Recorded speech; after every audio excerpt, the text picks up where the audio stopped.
I can still feel the weight of that October evening.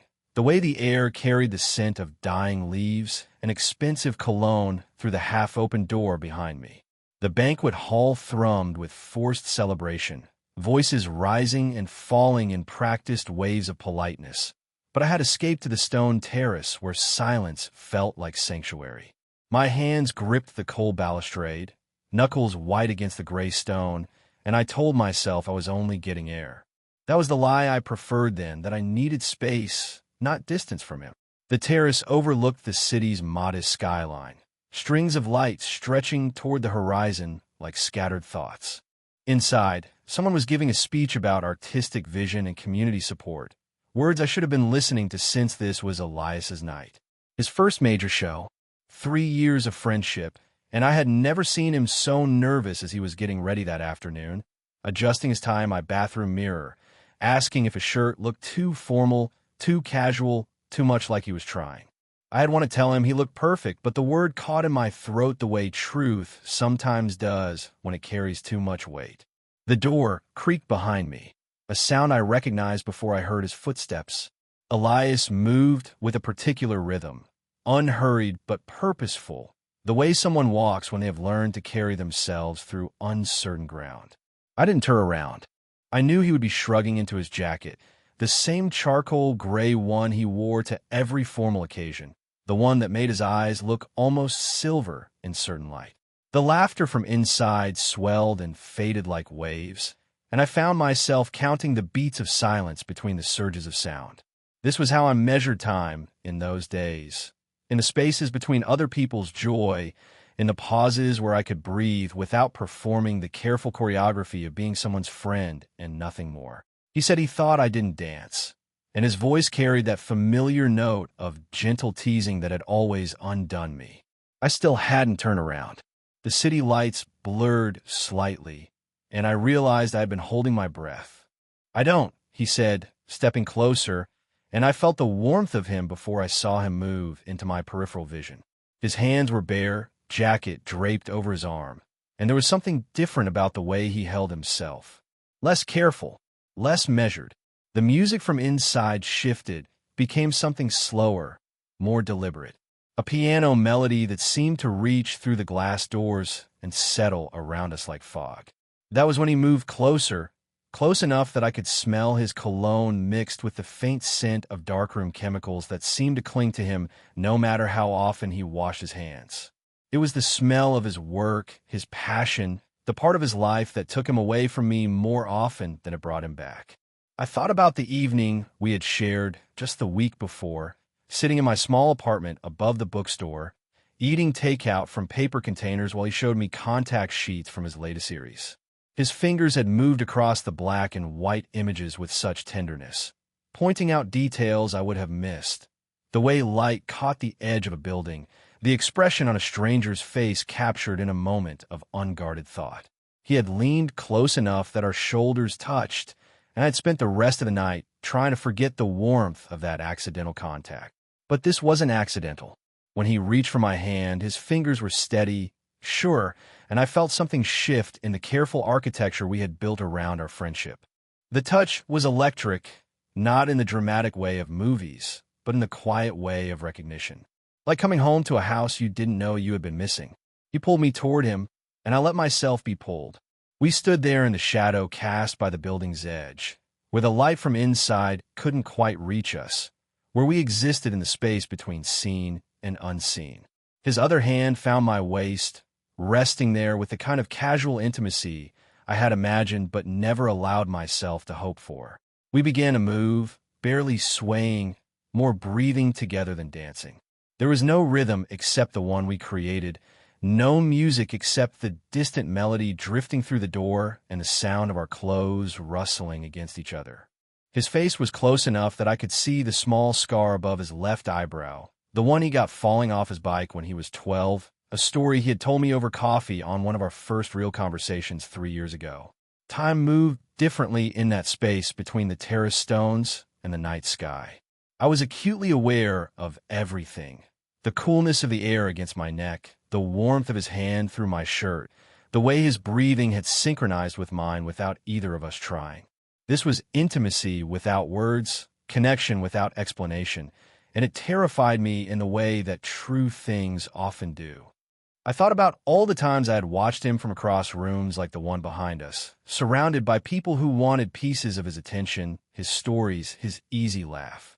I had perfected the art of being happy for him from a distance, of celebrating his successes while carefully maintaining the boundaries I thought would keep our friendship safe. But standing there with his arms around me, those boundaries felt less like protection and more like walls I had built to keep myself from hoping for something that seemed impossible. The song inside changed again, became something with strings and a voice I didn't recognize, and Elias adjusted his hold on me, drawing me slightly closer. His cheek brushed against mine, just for a moment, and I felt him smile. Not the public smile he wore for gallery openings and professional meetings, but something smaller, more real, meant only for this moment, only for me. No one could see us there in the shadows, wrapped in our careful secret, moving to music that existed mostly in the space between heartbeats. We were hidden from the celebration inside, from the world that knew us as friends, from the careful roles we played in each other's lives. In that hidden place, we could be something else, something unnamed, something that felt like the beginning of a story I had been afraid to let myself imagine. When we finally stopped moving, we didn't step apart. We stood there, close enough that I could feel the rise and fall of his chest, close enough that the world seemed to consist entirely of the small space we occupied together. The distant sound of applause drifted out from the gallery, probably marking the end of someone's speech, but it felt like it belonged to another universe entirely. He looked at me, then, really looked, and I saw something in his expression that I had learned not to hope for. Recognition, maybe, or possibility. The same question I had been carrying for months, reflected back at me from eyes that had become more familiar than my own reflection. That was the moment I knew everything was about to change, whether I was ready for it or not. I have always been someone who finds comfort in small spaces and predictable routines. My apartment above Meridian Books exists in that sweet spot between cramped and cozy, where every corner serves a purpose and nothing feels excessive. The living room doubles as my studio, easel positioned near the window that faces east, catching morning light that turns everything golden for exactly 47 minutes before the neighboring building blocks it out. I know this because I have timed it, the way you time things that matter when your days follow patterns you have carefully constructed to feel like choice rather than limitation. The bookstore below closed at 6 each evening, leaving me with the particular silence that comes from being surrounded by thousands of stories while living just one. Mrs. Chun, who owned the shop, had become used to my footsteps overhead, the creak of floorboards at predictable hours as I moved from kitchen to living room to the fire escape where I kept my plants. 6 terracotta pots arranged in order of height, containing herbs I actually used and flowers I kept, because their colors reminded me of places I had never been. My work at the Community Arts Center paid enough to maintain this life I had built, designing posters for local theater productions and brochures for gallery exhibitions like the one where Elias and I had met 3 years earlier. I remembered that evening with the clarity of moments that divide your life into before and after. He had been standing in front of a photograph of an abandoned gas station, studying it with the kind of attention most people reserve for mirrors. When he turned to ask what I thought of the composition, his question felt genuine rather than performative, and I found myself giving him an honest answer instead of the polite deflection I usually offered strangers. That conversation led to coffee the following week, then dinner a month later, then the slow accumulation of shared moments that gradually became friendship.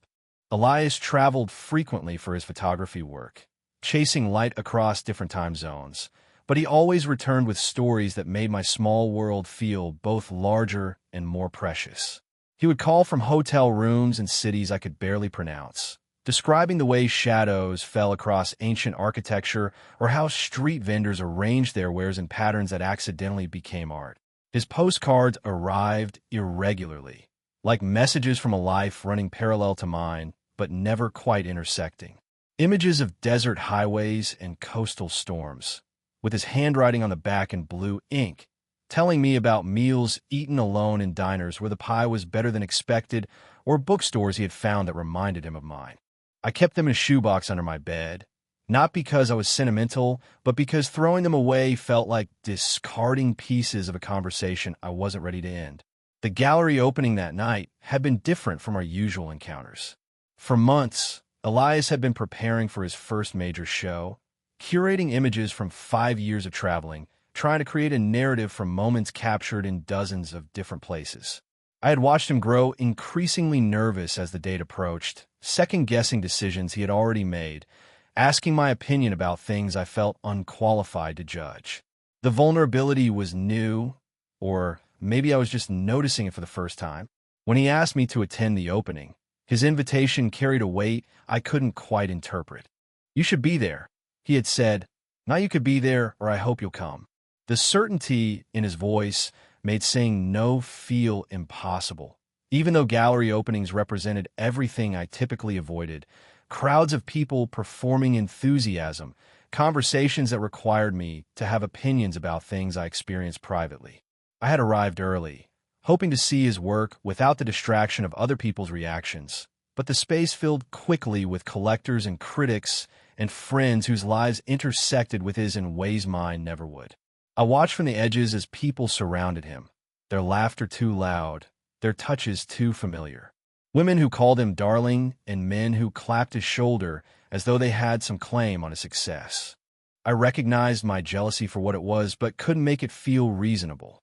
That was why I had stepped outside, telling myself I needed air when what I really needed was distance from the sight of him, belonging so effortlessly to a world that felt foreign to me. The terrace had seemed like neutral ground, a place where I could be alone with the city lights and the October wind, where I could practice the smile I would wear when I went back inside to congratulate him properly. But then he had followed me out, and the careful script I had prepared dissolved into something unrecognizable. The way he moved toward me, the certainty in his touch, the space he created for us in the shadows where no one else existed. It felt like a door opening onto a room I had been afraid to enter. Now, sitting in my apartment 3 days later, I could still feel the imprint of his hands, the warmth of his chest against mine, the moment when dancing stopped being something other people did and became something we were doing together. The postcards under my bed felt different now, less like messages from a distant life, and more like breadcrumbs leading towards something I was finally ready to follow. The phone rang twice that week, but when I answered, the line was quiet for just a moment too long before he spoke. His voice carried the same weight as that night on the terrace, as though we were both trying to figure out what language to use for this new territory we had discovered. We made plans for coffee, the way we always did, but the ritual felt transformed, charged with possibilities neither of us was quite ready to name. The days following the gallery opening moved with a strange quality, as though time itself had been altered by what happened on that terrace. Elias didn't mention it when he called, didn't reference the way we had held each other in the shadows while music drifted through the glass doors. Instead, he talked about the reviews his show was receiving, the collectors who had shown interest, the possibility of exhibiting in Portland next spring. His voice carried its usual warmth, but underneath, I detected something new, a careful navigation around the shape of what we had shared. I found myself waiting for him to acknowledge it, the way you wait for someone to mention an obvious change in the weather. But acknowledgement, I was learning, was not the same as acceptance, and perhaps he needed time to understand what had shifted between us before giving it words that might make it permanent. He began showing up at my apartment more frequently, always with reasonable explanations. Takeout from the Thai place we both liked when I mentioned working late on a difficult poster design. His laptop and a stack of contact sheets when he said he needed a quiet place to edit. Sometimes he arrived with nothing but himself, claiming to be in the neighborhood, though my neighborhood was not particularly close to anywhere he needed to be. I didn't question these visits because I didn't want to examine too closely why they made my small apartment feel more like home than it ever had before. He would sit cross-legged on my living room floor, surrounded by photographs, while I worked at my easel nearby. The silence between us had always been comfortable, but now it hummed with possibility, charged with the memory of his hands on my waist, the way he had guided me into that gentle swaying that was barely dancing but felt like everything. 3 weeks after the opening, he suggested the coast trip with the casual tone he used for decisions that weren't casual at all. "You could use a change of scenery," he said, sitting at my kitchen table with a cup of coffee growing cold between his hands. "You could draw. The ocean changes every few seconds. New compositions constantly." I told him I couldn't take time off work, which was partially true, but mostly fear disguised as practicality. The Community Arts Center had several projects in development, deadlines that wouldn't accommodate my sudden absence. But even as I listed these responsibilities, I could feel my resolve weakening under the steady weight of his attention. He didn't argue, didn't push in the way some people might have. Instead, he waited, letting the possibility settle in the space between us like something organic, something that might grow if given time and the right conditions. When I called him 2 days later to say I could manage a long weekend, his quiet satisfaction felt like a small victory we were sharing. The motel he had chosen sat just far enough from the main coastal highway to feel removed from the steady stream of tourists, close enough to the water that you could hear waves from the parking lot. Our room smelled of salt and aged wood, with 2 beds separated by a nightstand that held a lamp with a faded nautical shade. The walls were painted seafoam green, a color that would have felt garish in the city, but seemed natural here, like something the ocean itself might have chosen. We fell into routines quickly, the way travelers do when they want to make temporary spaces feel intentional. Morning coffee from the lobby machine, thick and bitter in styrofoam cups we carried down to the beach. Hours spent walking along the shoreline, Elias with his camera, me with a sketchbook I had bought specifically for this trip, its pages still blank and full of potential. Watching him work was like witnessing a conversation I couldn't quite overhear. He moved with purpose, but not hurry, positioning himself to catch light as it shifted across the water, waiting for moments when the ordinary became something worth preserving. When he photographed strangers, couples walking hand in hand, children building sandcastles, elderly women collecting shells, he maintained a respectful distance, capturing them in their unguarded moments without intruding on their privacy. I found myself drawing him more often than the landscape, quick sketches when he was absorbed in adjusting his camera settings, more detailed studies when he sat on the motel steps in the evening, reviewing the day's work. His face in profile as he squinted against the late afternoon sun. His hands as he cleaned his lenses with the methodical care of someone who understood that tools were only as good as the attention paid to maintaining them. In the evenings, we spread takeout across the narrow space between our beds, eating with plastic forks while he showed me contact sheets, and I shared drawings I wouldn't have shown anyone else. The intimacy of it felt revolutionary, not because we were sharing our work, which we had done before, but because we were sharing it in this small room that belonged to neither of us, where the ordinary boundaries of our friendship seemed less relevant. On our second night, over Chinese food that tasted better than it had any right to in a coastal town of 800 people, he began telling me about his engagement 5 years earlier. Her name was Sarah, and she had been a curator at a gallery in Chicago where he had shown his early work. Their relationship had made sense on paper, shared interests, compatible schedules, similar ambitions. But somewhere in the planning of their wedding, he had realized he was performing happiness rather than living it. I listened without interrupting, understanding that this confession was a gift, a piece of his history he rarely shared. When he finished speaking, the silence that followed felt different from our usual, comfortable quiet. It was expectant, pregnant with the possibility that I might offer something equally honest in return. The coast became our separate country, a place where the rules we had followed for 3 years no longer seemed to apply.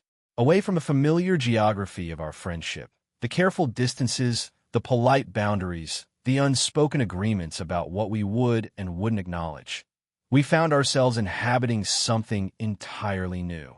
The motel room, with its faded nautical decor and the persistent sound of waves beyond the thin walls, became a confessional where we could speak truths we had never allowed ourselves to voice. Elias began revealing parts of his life he rarely discussed, and I discovered that the freedom I had always envied came with its own particular loneliness. He told me about hotel rooms in cities whose names he sometimes forgot, about eating dinner alone while families laughed at nearby tables, about the way success in his field meant becoming increasingly isolated from anything resembling home. The road, which had once felt like endless possibility, had begun to feel more like beautiful exile. He described waking up in Phoenix or Portland or Prague, opening curtains to views that should have excited him, but instead reminded him of how far he was from anything that mattered. His camera had become both companion and barrier, giving him permission to observe life while keeping him at a safe distance from actually living it. The irony wasn't lost on either of us. He spent his days capturing moments of human connection while remaining fundamentally disconnected himself. These conversations happened in the dark, lying in our separate beds with only the thin slice of light from the parking lot filtering through the curtains. There was something about the darkness that made honesty easier, as though speaking into the void required less courage than facing each other directly. I found myself telling him things I had never said aloud, fears that sounded almost ridiculous when given voice but felt enormous in the privacy of my own thoughts. I confessed my terror that my entire life would remain exactly as it was, safe, small, and ultimately forgettable. That I would spend decades designing promotional materials for other people's dreams while keeping my own safely hidden in sketchbooks that no one else would ever see. The worst part wasn't the possibility of failure, I told him, but the certainty of never trying, of reaching the end of my life having never risked anything that truly mattered. "Your life isn't small," he said one night, his voice cutting through the darkness between our beds. "I think you've just been keeping it folded." The metaphor hit me with unexpected force. I could see exactly what he meant, a life like origami, all the potential creased and compressed into something neat and manageable, but never fully opened, never allowed to take its intended shape. The image stayed with me as we talked until nearly dawn, as we finally fell into exhausted sleep, as we woke to another day of walking the shoreline with our respective instruments of observation. During the daylight hours, our physical proximity became natural in ways it had never been before. The tiny room required a different kind of choreography, one that involved brushing past each other in the narrow space between beds, reaching around each other at the small sink, sitting close together on the steps outside while reviewing the day's work. These moments of contact, his hand steadying me as I climbed over driftwood, my shoulder against his as we shared the motel's single chair, felt both accidental and inevitable. I began to notice things about him I had somehow missed in 3 years of friendship. The way he unconsciously adjusted his camera strap when he was thinking, the small scar on his left hand from a childhood accident involving broken glass, and a dare he shouldn't have accepted. The fact that he hummed without realizing it when he was content, usually something classical that I couldn't identify, but that seemed to match the rhythm of the waves. On our second evening, over Chinese takeout that we ate sitting cross-legged on my bed because the room's single table was covered with his contact sheets, he told me about a photograph he had never been able to bring himself to print. It was from his last assignment before the failed engagement, taken in a small town in Montana where he had stopped for gas and stayed for 3 days because the light kept changing in ways that demanded documentation. The photograph was of an elderly couple dancing in their kitchen, completely unaware they were being observed. The man was washing dishes while the woman dried them, and at some point they had begun moving together, swaying to music that existed only between them. Elias had captured the moment through their window, the golden hour light, making everything look like a painting of what love could be when no one was watching. "I kept the negative for 2 years," he said, "but I never printed it. It felt too intimate, too much like stealing something that wasn't meant for me. But also, looking at it made me understand something about my own life that I wasn't ready to face." He paused, using his chopsticks to rearrange the remaining noodles in his container, and I waited in the kind of silence that feels pregnant with possibility. "They had something I realized I had never even tried to have," he continued. "Not just love, but that kind of unconscious intimacy. The kind where you don't have to think about whether you're allowed to touch someone, where dancing happens naturally because you've learned to move as part of something larger than yourself. The confession hung between us like a bridge neither of us was quite ready to cross, but its presence changed the geography of everything that followed. Our final night arrived with the weight of endings. Though neither of us spoke about returning to the city, to our separate lives, to the careful choreography we had maintained for 3 years before this place taught us different steps. The day had been overcast, the kind of gray that made the ocean look infinite and unknowable, stretching toward horizons that disappeared in the sky without clear demarcation. We had walked farther than usual, following the coastline until we reached a stretch of beach where we were the only witnesses to the waves reshaping the sand with each surge and retreat. As evening approached, we heard music drifting from somewhere beyond the dunes, guitar strings and voices blending with the sound of the surf. Following the melody, we discovered a small gathering around a bonfire, maybe 20 people arranged in loose clusters on blankets and pieces of driftwood. The fire threw dancing shadows across faces I didn't recognize, locals who had claimed this stretch of beach for an impromptu celebration that felt both planned and spontaneous. A woman with salt-weathered hands invited us to join them, offering us bottles of beer that were still cold despite having traveled in a cooler across sand. The music came from a man with calloused fingers who played guitar like he was having a conversation with it, pulling melodies from the strings that seemed to match the rhythm of the waves. Someone had brought a portable speaker that added bass lines to his acoustic picking, creating a soundscape that felt designed for this exact moment.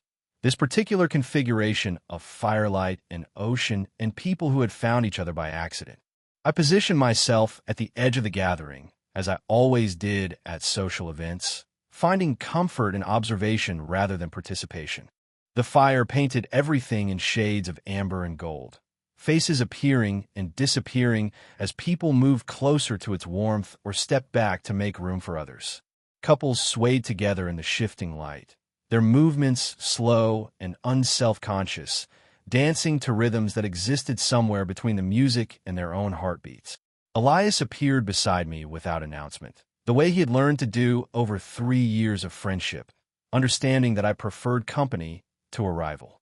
He stood close enough that I could feel the warmth radiating from his jacket, could smell the combination of sea air and the faint scent of darkroom chemicals that seemed permanently embedded in his clothing.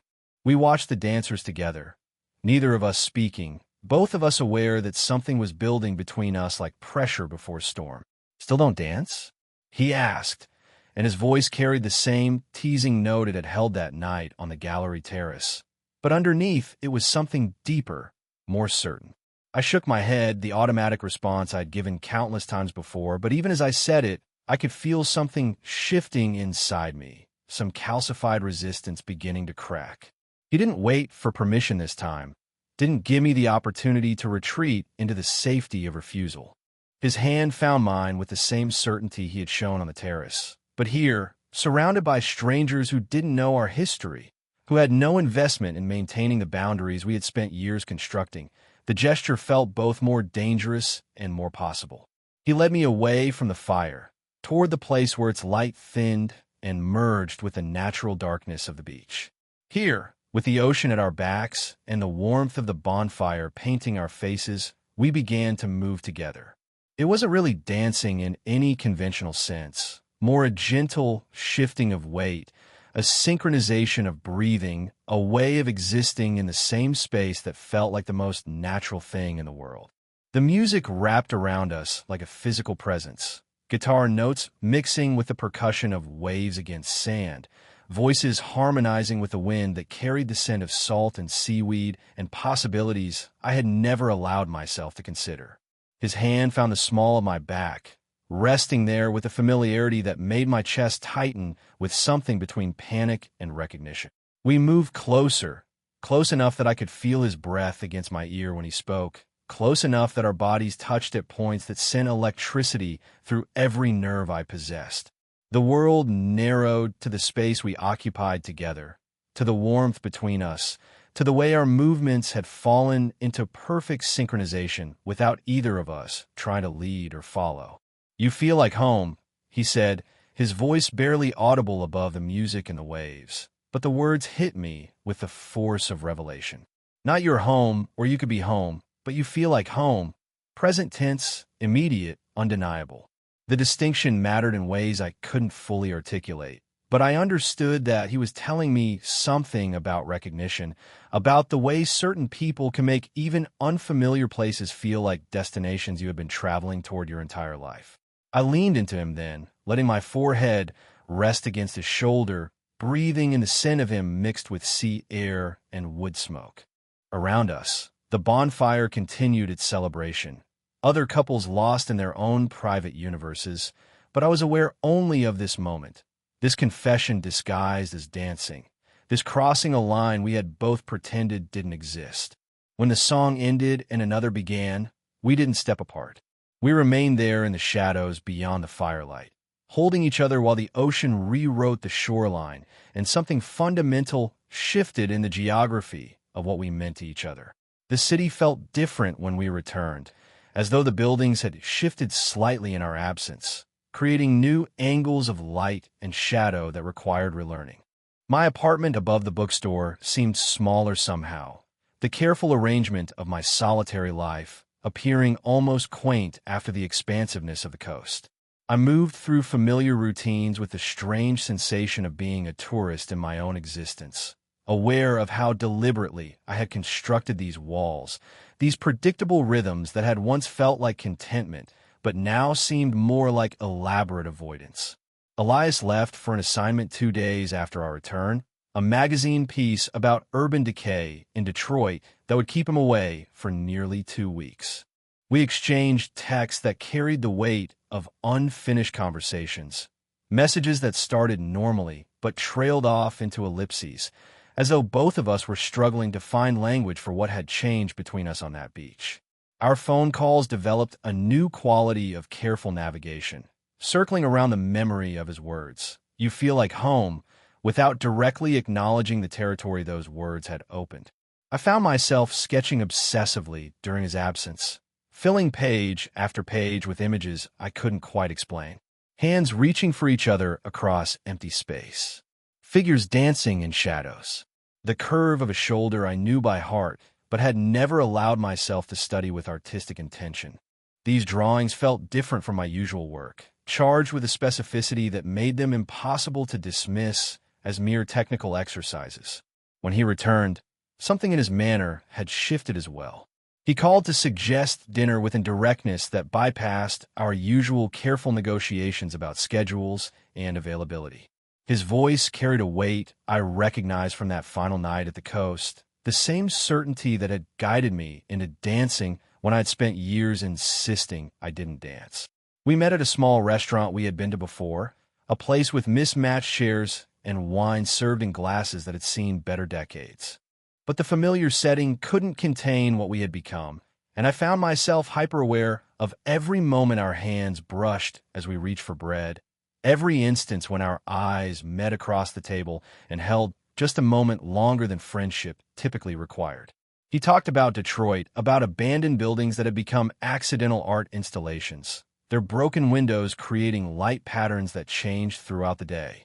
His descriptions were vivid, but I could sense his attention wasn't entirely on the story he was telling.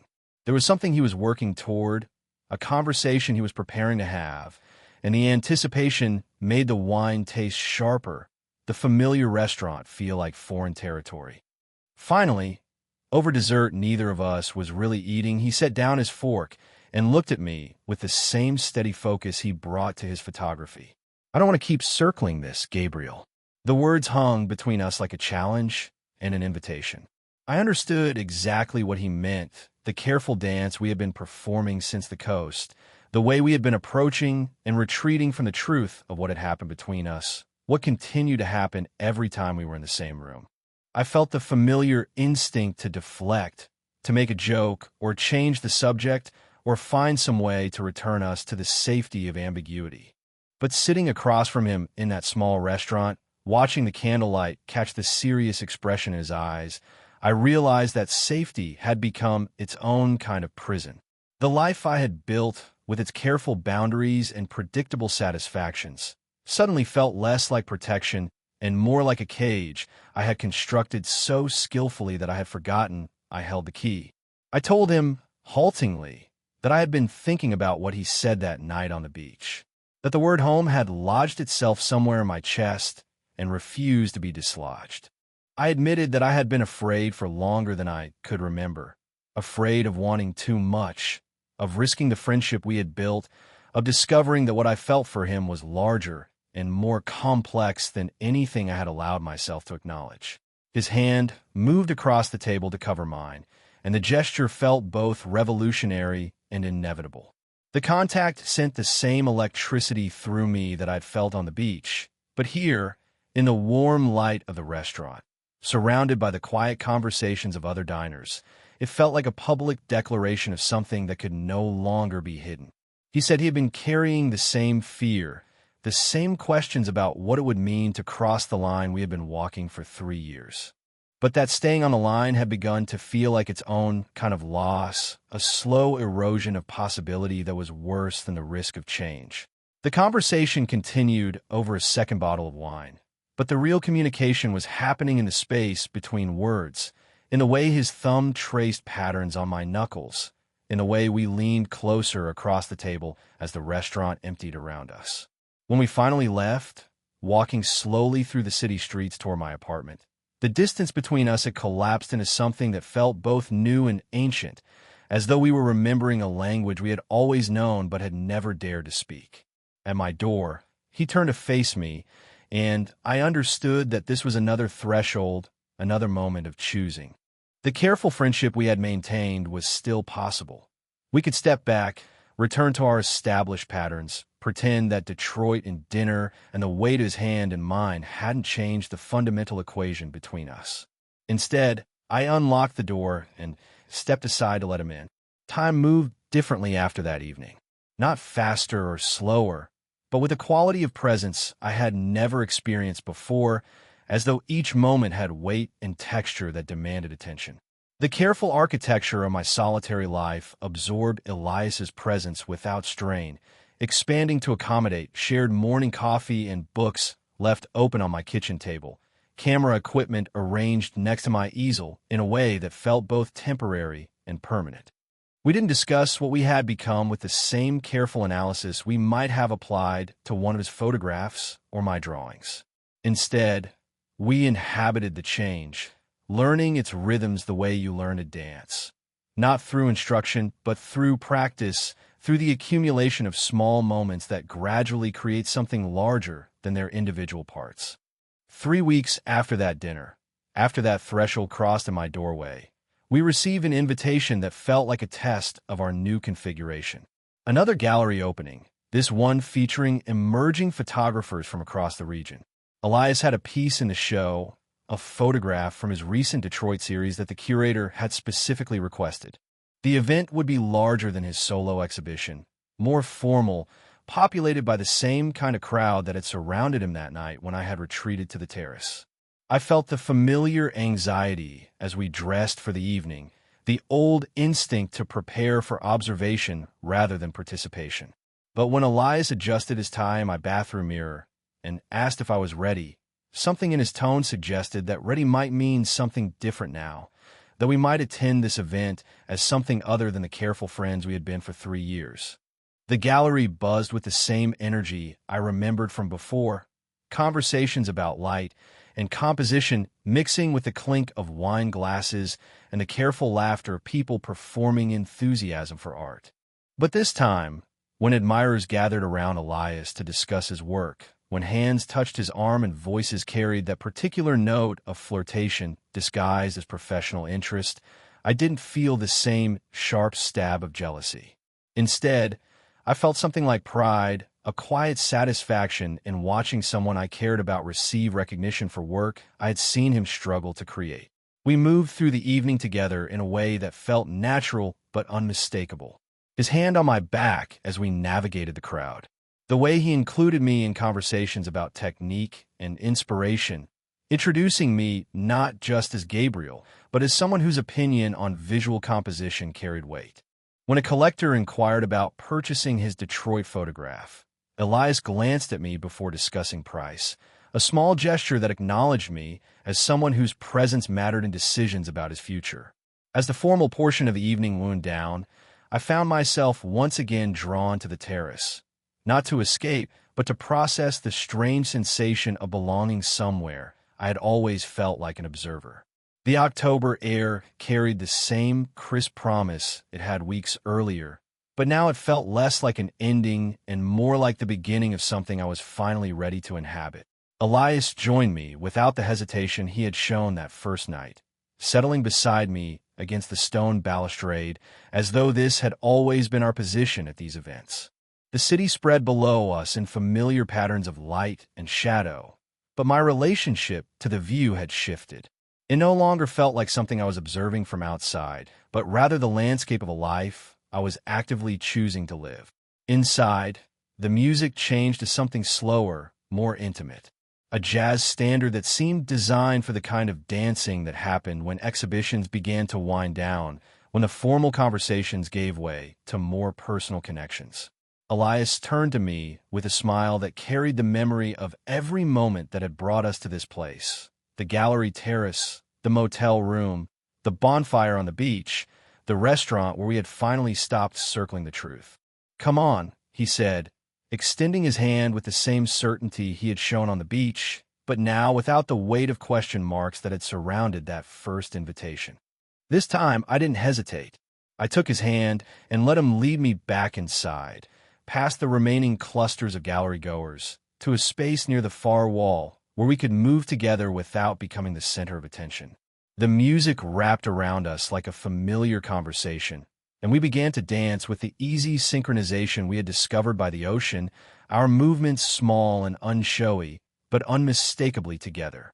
No one was watching, but if they had been, I realized with surprise, it wouldn't have mattered. The careful performance I had maintained for 3 years, the friend who stood at edges, who observed rather than participated, who kept his feelings folded like letters never sent, had given way to something more honest.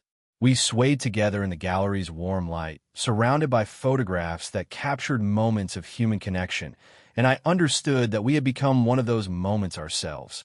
This was what it felt like to stop circling, to inhabit the space we had been walking around for so long. This was what it felt like when someone who had always felt like home finally became home, when the careful distance between wanting and having collapsed into the simple fact of being exactly where you belong. The song ended, but we continued moving together, creating our own rhythm in the space between one piece of music and the next, dancing to the sound of our own breathing, our own heartbeats, our own quiet certainty that some crossings, once may transform everything that comes after.